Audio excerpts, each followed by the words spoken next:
Vamos, vamos a platicar un ratito acerca de otro tema. No, luego platicamos acerca de los horarios. Hoy yo quiero platicarle acerca de algo que fíjese que me llamó mucho la atención.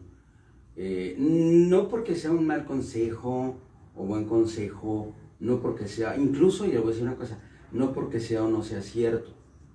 Pero primero que nada quiero aclarar un término que es muy importante. Hace algunos años, no creo que tantos, tiene unos cuantos años que yo tuve la oportunidad de platicar con una persona con quien pues teníamos una discusión acerca de un elemento de nuestros formatos de culto, de nuestra perspectiva bíblica de ciertas cosas. No era un pleito, era una discusión amable en la que estábamos debatiendo puntos de vista distintos, pero con amor. Pero me llamó mucho la atención una expresión de él en esa discusión, ¿no? Dice, la doctrina no puede ser puesta en tela de juicio. La doctrina no puede ser, porque hay una sola doctrina. Lo que puede ser puesto en tela de juicio es nuestra interpretación y nuestro formato de culto. Pero no hay más que una doctrina. Entonces, ¿qué quiere decir doctrina? La palabra doctrina. Bueno, la palabra doctrina viene del latín doctum, y esto quiere decir que la palabra doctrina habla de la enseñanza. Y cuando hablamos de doctrina cristiana, pues es equivalente, es igual a doctrina bíblica, o sea, las enseñanzas que la Biblia tiene para nosotros de parte de Dios. Y ahí, en este aspecto, sí tenemos que decir con toda claridad que hay una sola doctrina, porque hay una sola Biblia. Amén. Una sola palabra. Y la palabra de Dios no tiene una interpretación múltiple. La Biblia solamente tiene una interpretación. Y esta interpretación no es la interpretación de un hombre, o de una denominación, o de una iglesia. La Biblia es la palabra de Dios, y está íntegra, está completa. Cada texto de la Biblia, cada versículo de la Biblia, debe ser considerado a la luz de toda la Escritura. Y no debe ser considerado a la luz de ningún otro criterio. Es decir, toda la Biblia y solo la Biblia. Okay. Le repito, toda la Biblia, o sea, ¿qué voy a usar?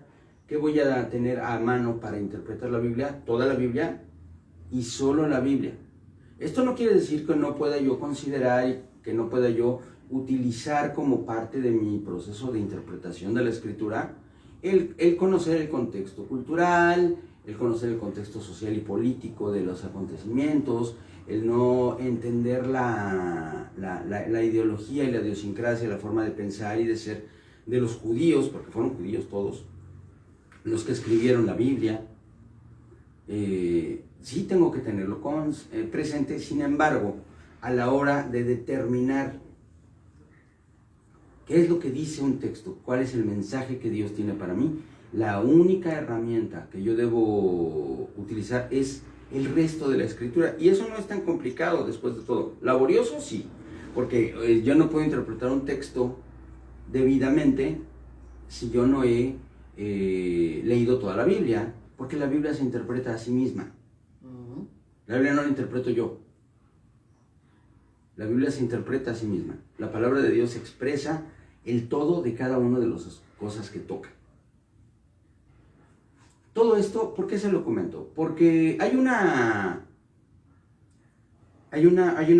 parte de la Escritura de la que yo le voy a hablar, que como muchas otras es utilizada frecuentemente para dar enseñanzas, para dar explicaciones o para establecer un criterio acerca de algo sin considerar el contexto, sin considerar todo lo que implica ese texto. Y mire, le voy a decir, muchas veces ni siquiera es malo o no es incorrecto. El problema, ¿sabe cuál es? El problema es que cuando proviene de la Biblia, nosotros estamos apoyándonos en la autoridad de la palabra de Dios para hablar acerca de algo que es un criterio nuestro personal, que puede ser bueno o malo, pero tenemos que tener mucho cuidado cuando nosotros utilizamos la frase, es que la Biblia dice. Le voy a dar un ejemplo rápido antes de ir al texto que quiero. Hay un texto muy frecuentemente utilizado por los detractores del Evangelio, hablando de que la Biblia es la fuente de una religión tiránica y manipuladora. Cuando el Señor Jesucristo dice, porque sí lo dijo, vosotros sois mis amigos si hacéis lo que yo os mando. Así suelto. Yo quiero que usted lo piense. A ver, Chuy, ¿tú eres mi amiga si haces lo que yo te mando? ¿Cómo te sentirías? No sé, como condicionada. Condicionado, manipulado, ¿no? Manipulada. Sí, un poquito. O sea, si haces lo que yo te digo, eres mi amiga. Si no, vete. O sea, no te quiero aquí. Así suena. Si yo tomo ese texto de la Escritura como base de forma suelta para poder expresar un punto de vista, usted corre el riesgo de pensar que es doctrina. O sea, que ese punto de vista que yo le estoy expresando es una enseñanza bíblica. Ahora, y entonces obviamente usted se va a quedar en la mente y en el corazón con que la Biblia dice que es igual, es equivalente, es decir, Dios dice que la condición para la amistad es la sumisión. Y hay gente que son detractores del cristianismo por eso, porque en alguna ocasión alguien les dijo lo que les estoy diciendo yo ahorita. Pero es muy sencillo resolver esto. Yo agarro todo el texto, lo leo completo, y entonces me encuentro con que la Escritura dice, y aquí, dice el Señor Jesús, lo que yo os mando es que os améis los unos a los otros, así como yo os he amado. Entonces, ¿cuál es el requisito para ser amigo de Dios? Amar. Y no amar simplemente como un acto de obligación, sino amar tal como Él me amó a mí. Si tú puedes amar a tu hermano como yo te amo a ti, entonces somos amigos. Porque el fundamento de la amistad es el amor. Entonces no hay un acto tiránico de Jesús ni nada por el estilo, ¿verdad? Solamente está expresando una realidad. La amistad es una forma de amor. Es, de hecho, la forma de amor más puro que existe es agape, el amor que proviene de Dios, porque también el Señor Jesús, dentro de ese marco, dice, no hay mayor amor que este, el que uno dé la vida por sus amigos. Así como Él la dio, porque Él dio la vida por usted y por mí. Por lo tanto, a través de ese acto supremo de amor, nos llama amigos. ¿Se da usted cuenta cómo cambia completamente la forma en la que yo puedo interpretar un texto bíblico si utilizo la Biblia misma y no mis criterios o mis ideas o mis pensares o mis sentires, sino la Biblia misma para poder entender el significado de un texto?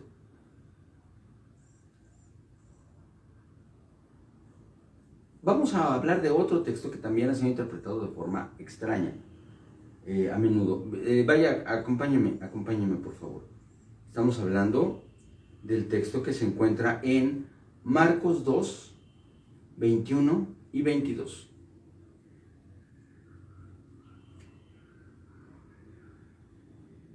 Dice, nadie pone paño nuevo en vestido viejo. De otra manera, el mismo remiendo nuevo tira de lo viejo y se hace peor la rotura. Y nadie echa vino nuevo en odres viejos. De otra manera, el vino nuevo rompe los odres y el vino se derrama y los odres se pierden, pero el vino nuevo en odres nuevos se ha de echar. Esta palabra no es tan complicado de entender espiritualmente, ahorita la vamos a platicar, pero déjeme platicarle rápidamente de qué forma yo la escuché usada y me alarmó, me preocupó porque puede convertirse en una cadena para alguien que cree que es doctrina. La persona que nos lo dijo es una persona de mucha autoridad y lo que comentó fue, no, lo que pasa es que ustedes no deben, fíjese, le voy a explicar, le voy a decir literalmente cuál fue el argumento. Ustedes no deben comprar ropa de paca, ropa de tianguis, ni tampoco deben ir al Facebook o deben ir a Mercado Libre a comprar cosas usadas. Porque todo eso trae una maldición de miseria. Porque la palabra de Dios dice que ustedes no pueden estar, y se dirige a este texto, ¿no? La persona que lo dice. Y dice, ustedes no pueden estar, o pretender ustedes, que se supone que son nuevas criaturas, estar involucradas con cosas viejas. Porque entonces es una maldición y ustedes no permiten que entre la bendición de lo nuevo. Tú no puedes ir y comprar un auto usado.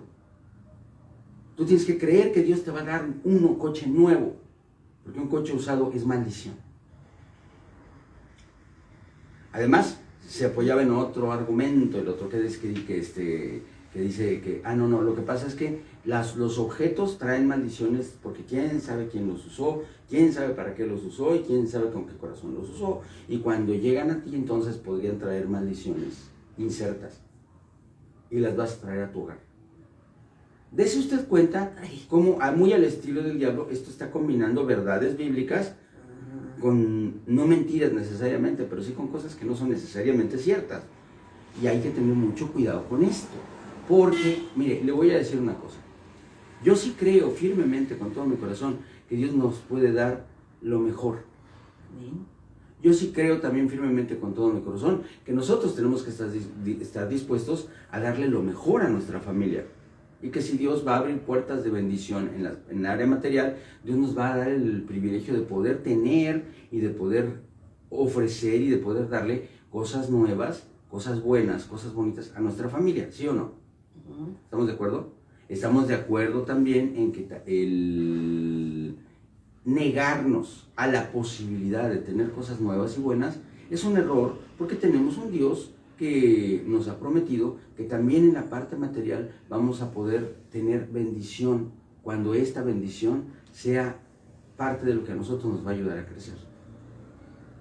Pero mire, si nos ponemos, digamos, como religiosamente estrictos con esto y lo consideramos una doctrina, es decir, lo consideramos una enseñanza bíblica, entonces usted que está ahí y que compró su casa o que renta una casa que ya usó alguien más, usted está en maldición.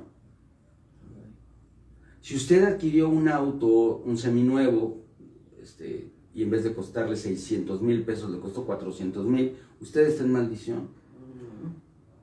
Si a usted alguien llega y le regala algo que es significativo, que es algo bello, que es algo que realmente, digo, no basura, ¿verdad? Pero le regala algo bonito, pero que ya ha sido usado. Le voy a dar un ejemplo claro. Yo conozco familias que el anillo de compromiso que reciben no es una joya nueva, sino que es una joya que va pasado de la madre a su hijo varón de la siguiente generación para que se lo dé a la novia. Y luego, a su vez, esa novia que un día es madre, se lo da a su hijo varón para que se lo dé a la novia. Y así ha pasado de generación en generación un anillo, una joya. No, pues imagínense todos los problemas que han tenido los matrimonios que han tenido ese anillo, ahí van cargados. Voy a decirles rápidamente cuáles son las verdades para que después nos centremos en lo que tenemos que corregir. Sí es cierto, es verdad que hay objetos que pueden tener una carga espiritual. Es verdad, nosotros a menudo, la Iglesia del Señor, como práctica y como parte cotidiana de nuestro formato, le preguntamos a la gente, ¿no hay algún objeto en tu vida que lo tengas en tu casa, en tu trabajo, en tu coche, que represente una cadena espiritual para ti?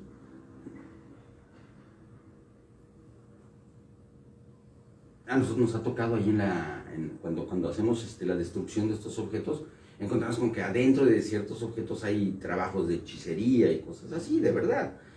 Pero esto no quiere decir que el hecho de que el objeto sea usado es una condición sine qua non para que sea maldición. Hay objetos nuevos también, pero totalmente nuevos, que pueden tener una maldición. Y las maldiciones no se rompen tirando el objeto a la basura o quemándolo. Las maldiciones se rompen confiando en el poder de Dios y renunciando a toda maldición y a todo ataque del enemigo. Amén. El objeto deja de ser un problema. Pero ahí sí nosotros nos preguntamos, ¿este objeto tiene una utilidad práctica para tu vida o solo lo tenías ahí porque tiene una significación emocional que fue lo que se utilizó para encadenar con ese objeto? Vamos a suponer, si yo tengo un adorno que a lo mejor tiene una carga espiritual o emocional, pues entonces me deshago de ese adorno. No tiene caso que lo guarde, porque el problema es mi corazón, el problema no es el objeto, ¿verdad? El problema es que mi corazón puede tener una atadura emocional, entonces me deshago de él.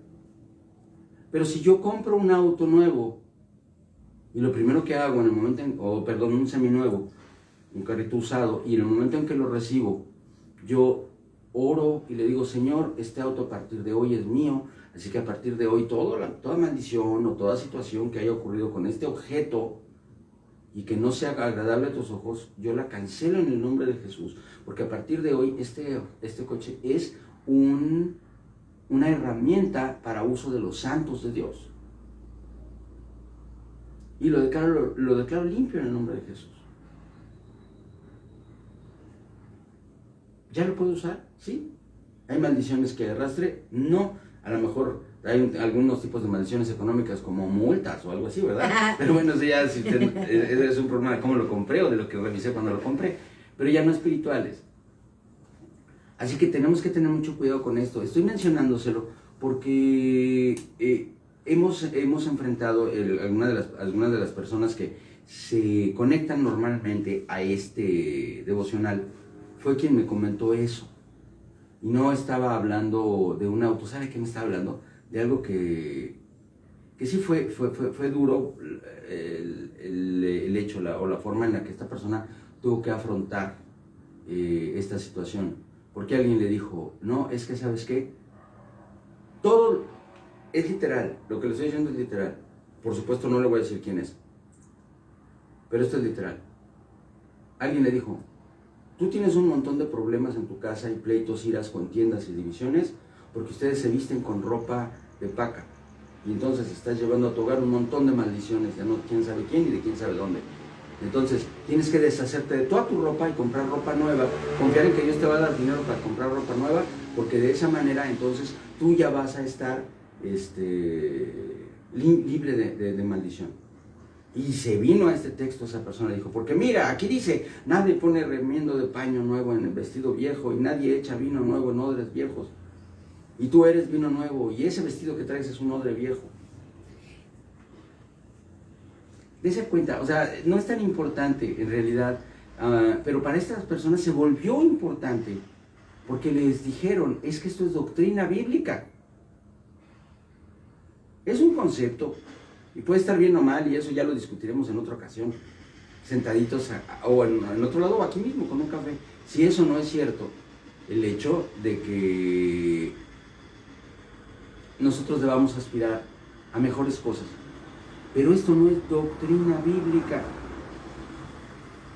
Son mejores prácticas que pueden ser parte de una vida abundante que Dios nos da, pero no es que tenga una maldición o que sea contrario a la palabra de Dios, porque lo que es contrario a la palabra de Dios es pecado, ¿ok? Todo lo que es contrario a la palabra de Dios es pecado. Entonces, por una inferencia muy sencilla, si yo utilizo algo, cualquier cosa que no sea nueva, entonces estoy pecando, ¿acaso? ¿Usted qué dice? ¿Tú qué opinas, Betina? Son cosas diferentes, ¿no? ¿Es pecado o no es pecado? No. Pues no. Pues no. Todo lo que es contrario a la palabra de Dios es pecado. Y si algo no es pecado, es porque no es contrario a la palabra de Dios. Y la palabra de Dios en ninguna parte me dice que no use algo usado, ¿verdad? Porque si no estoy maldiciendo mi vida. Porque aparte dice, no, es que es una maldición de miseria. Mientras tú uses cosas usadas, jamás va a darte Dios prosperidad para tener cosas nuevas. Allí hay una verdad combinada con una mentira. Porque no es cierto que tú estás maldiciendo tu vida con miseria si utilizas cosas usadas y que Dios nunca te va a dar para algo nuevo. Sencillamente estás viviendo una etapa en la que a lo mejor no estás teniendo un impulso de fe o no estás ejecutando una acción de fe. Es decir, yo creo que Dios puede prosperar mi vida para que yo pueda tener cosas que a mí me gustaría tener, cosas que me podrían servir y que son nuevas. Eso sí que puede pasar. Pero esto no quiere decir que esté pecando ni tampoco que esté maldito. Solamente quiere decir que hay una etapa en el crecimiento de mi vida espiritual que se puede reflejar en lo material, teniendo una prosperidad mayor y permitiéndome tener cosas mejores. Sin embargo, también puede ser parte del plan de Dios que yo atraviese por un tiempo de escasez. Oh, sí. Porque puede funcionar para cosas que Dios está haciendo, para procesos que Dios está haciendo en mi vida.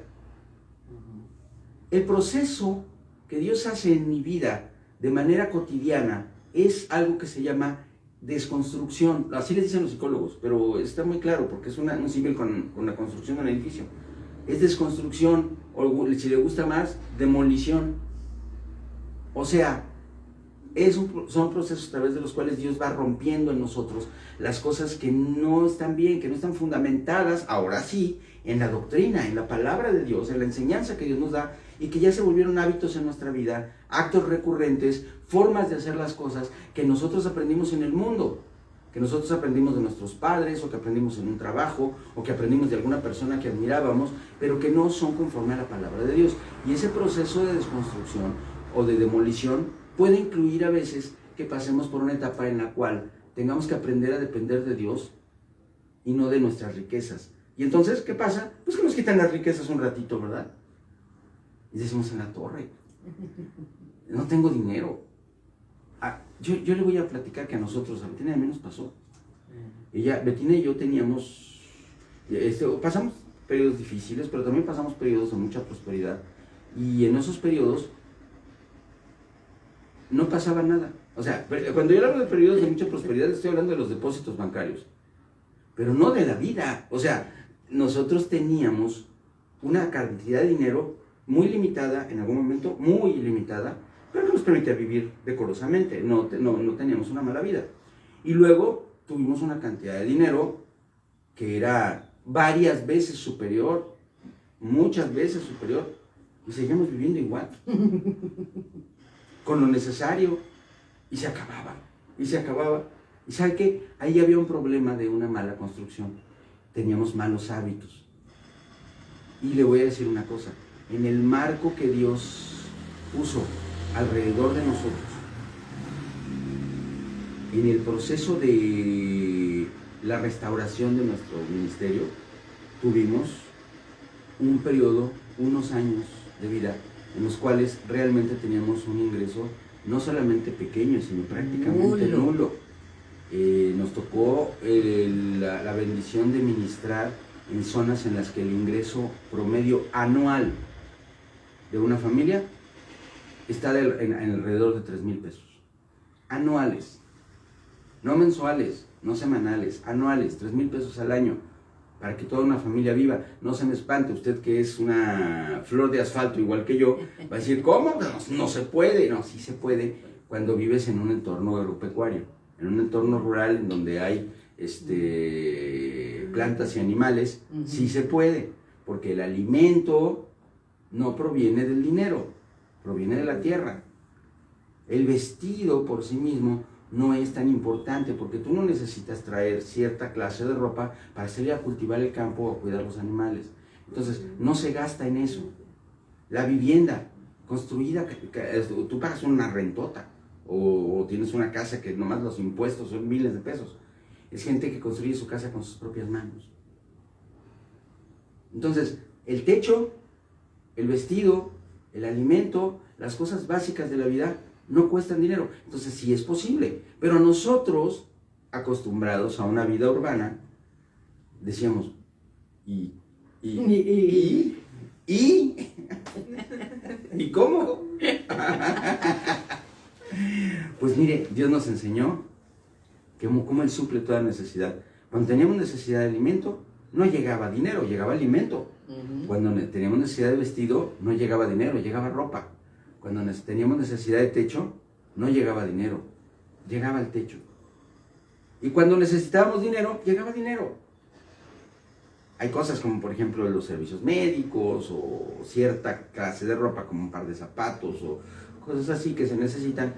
Había el recurso, Dios suplía. Y eso nos enseñó que lo que teníamos simplemente eran malos hábitos, no maldiciones, ¿verdad?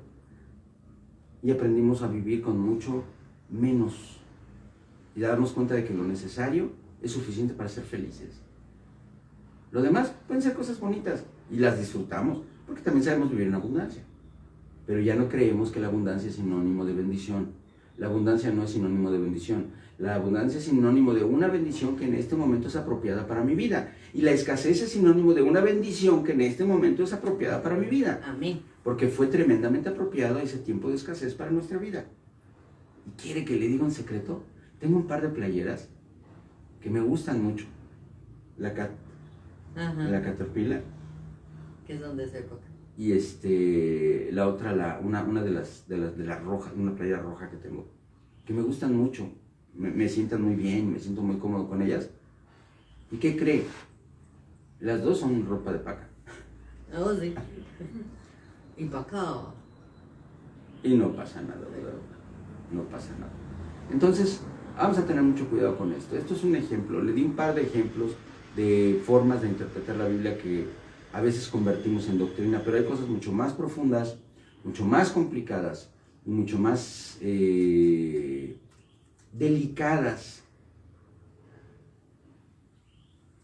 que pueden sernos a nosotros enseñadas, insertadas, implantadas en nuestra alma como doctrina. La palabra doctrina implica enseñanza bíblica. Lo que la Biblia nos enseña, lo que Dios quiere mostrarnos, lo que Dios quiere enseñarnos. ¿Puede haber costumbres en las iglesias? Sí, y son válidas. ¿Puede haber formas o puntos de vista acerca de la vida? Sí, son válidos. Lo que no se vale es utilizar la Biblia como fuente o como sustento de autoridad para algo que es mi opinión. Es lo mismo que las 600.814 frases que usted encuentra en la Biblia con una foto de Albert Einstein y que Einstein nunca dijo. Jamás en la vida. Es rarísimo que usted encuentre una foto en internet con Albert Einstein diciendo algo que sí haya dicho él. Por cierto, Einstein era físico, Era físico, se dedicaba a la física. Entonces, cualquier cosa que no tenga que ver con eso, pues difícilmente. Entonces, pero es lo mismo. Alguien que tiene una idea, que a lo mejor hasta es buena, ¿no? A lo mejor es buena su idea. Pero como es tan inseguro de sí mismo, como es una persona que no tiene autoestima y que no entiende el valor que Dios le ha dado, entonces no se atreve a decir, mira, yo creo esto, yo pienso esto. No se atreve. Y como no se atreve, entonces va a la Biblia, busca un texto que medio se parezca a su pensamiento, lo aísla y lo utiliza para decirte, la Biblia dice. Fuera de contexto. Hay que tener cuidado. ¿Y sabe qué? La única forma de tener cuidado de esto y de no ser esclavos de una mala doctrina es leyendo la Biblia, escudriñando las escrituras día tras día, metiéndonos a la palabra. Y todo esto se lo estoy diciendo con este par de ejemplos muy sencillos, muy seculares, para que usted me entienda. Pero yo le voy a decir algo. También le estoy hablando de cosas muy profundas, muy graves, como cadenas en el vestir, cadenas en el comer, cadenas en el hablar, cadenas en los días que deben ser o no deben ser guardados, y que son ahí sí profundamente religiosas esas cadenas, y a nosotros nos las venden como si fueran requisitos para la vida eterna. Hay sectas que dicen que si no guardas tal día, o que si no te abstienes de ciertos alimentos, te vas a ir al infierno. Hay otras sectas que dicen que vas a ser aniquilado por toda la eternidad si no formas parte de su grupo. Y así sucesivamente. Mucho cuidado, amados, mucho cuidado con las sectas. Mucho cuidado con las sectas dentro de la iglesia, porque una secta es precisamente eso, una división, una partición, un pedazo de la iglesia que se aparta por una falsa doctrina. Eso es una secta. Viene del latín sectare, que es cortar o dividir. Y muchas veces la iglesia tiene división porque alguien agarró un texto, lo sacó de su contexto y lo usó de pretexto para meterle a usted una idea en la cabeza que no tiene su origen en Dios. Y está utilizando a Dios para apoyar su idea. Piensa en ello, medítelo y medite en las Escrituras, escudriñe la Biblia. Si cualquier cosa que yo no le diga desde aquí donde estoy, desde esta mesa donde le hablo cada martes, jueves y sábado, no lo respaldo con un texto de la palabra de Dios, huya y cuénteselo a quien más confianza le tenga. Porque quiere decir que yo le estoy dando una palabra que es falsa. Piénselo, medite.